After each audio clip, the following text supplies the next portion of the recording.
మన దేశం ఎన్నో ఆలయాలకు నిలయం. సాధారణంగా దేవుళ్లకు గుడి కట్టి పూజలు చేస్తూ ఉంటాం. ఈ మధ్య అభిమాన నటులు, నేతలు, కుటుంబ సభ్యులకు కూడా ఆలయాలు కట్టేస్తున్నారు. విగ్రహాలు పెట్టి పూజిస్తున్నారు. ఇదే వింత అనుకుంటే దానికి మించిన వింత మరొకటి జరిగింది. అదేంటంటే గ్రహాంతరవాసికి గుడి కట్టి పూజలు చేయడం. ప్రపంచంలోనే తొలి ఏలియన్ టెంపుల్గా గుర్తింపు పొందిన ఆ ఆలయం గురించి మనము తెలుసుకుందాం. ఏలియన్ టెంపుల్ ఎక్కడో లేదు, మన దేశంలోనే ఉంది. తమిళనాడు రాష్ట్రం సేలం జిల్లా ముల్లముప్పంపట్టికి చెందిన లోగనాథన్ అనే వ్యక్తి ఏలియన్కి ఆలయం కట్టించాడు. వింటుంటూనే వింతగా ఉంది కదూ.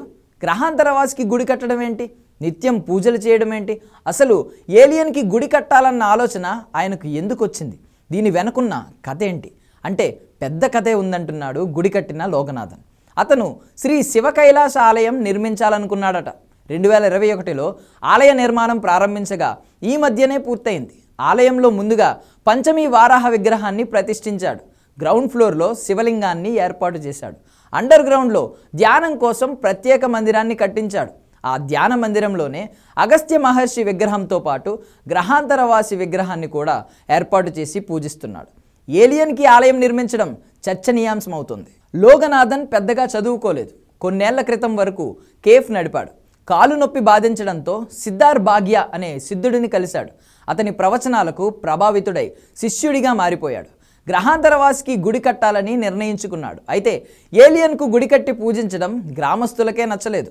లోగనాథన్ తీరుపై మండిపడుతున్నారు. అందరూ వ్యతిరేకించినా తన పొలంలో బ్యాంక్ లోన్ తీసుకుని మరీ గుడి కట్టించాడు లోగనాథన్.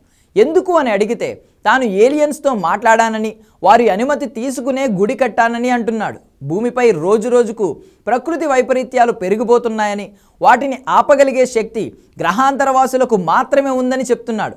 తాళపత్ర ప్రతులపై కూడా గ్రహాంతరవాసుల గురించి సిద్ధులు రాశారని, భవిష్యత్తులో ప్రజలంతా గ్రహాంతరవాసులను పూజిస్తారని నమ్ముతున్నాడు లోగనాథన్. ఆలయంలో ఏలియన్స్ విగ్రహాన్ని ప్రతిష్ఠించిన లోగనాథన్ నిత్యం పూజలు చేస్తున్నాడు. లోగనాథన్ గురువు సిద్ధార్ భాగ్య జీవసమాధి కూడా గుడికి అతి దగ్గరలోనే ఉంది. అంతేకాకుండా ప్రపంచంలో ఇప్పటి వరకు ఏలియన్స్ కోసం ఎవరూ గుడి కట్టలేదని, ఈ ఆలయం గురించి తెలిసిన వారు గ్రహాంతరవాసుల విగ్రహాలను చూసేందుకు దూర ప్రాంతాల నుంచి వస్తున్నారని చెప్తున్నాడు. కొందరు మాత్రం లోగనాథన్ చేస్తున్న పని గురించి తెలిసి విమర్శలు చేస్తున్నారు. అసలు ఉన్నాయో లేవో తెలియని ఏలియన్స్కు గుడి కట్టడం ఏంటని మండిపడుతున్నారు. ఏలియన్స్ ఉన్నాయో లేదో ఎవరికీ తెలియదు. శాస్త్రవేత్తలు కూడా ఏలియన్స్ ఉనికిని కనుక్కొనేందుకు ప్రయత్నిస్తూనే ఉన్నారు. అయినా ఏలియన్స్కు గుడి కట్టడం, అది కూడా మన దేశంలో పక్క రాష్ట్రమైన తమిళనాడులో గుడి కట్టడం, దేవుళ్లతో సమానంగా విగ్రహం ప్రతిష్ఠించి పూజలు చేయడం వింతే మరి.